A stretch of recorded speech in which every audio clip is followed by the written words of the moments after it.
morning, children. Please be seated. Thank you, ma'am.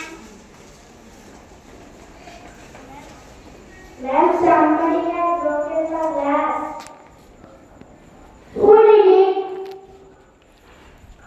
But she couldn't get the answer.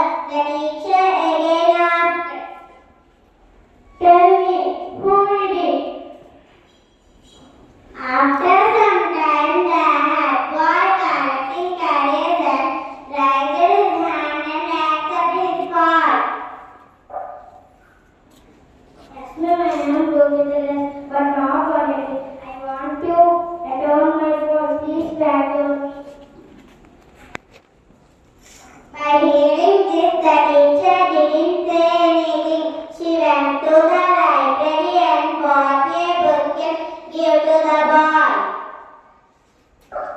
Now, ma'am will bring a big stick and read him. Take this. I am giving you this book as reward, not for breaking the glass, but for accepting your fault. And I am glad to see that my labor of nurturing good habits in you has worked. Thank you so much, ma'am.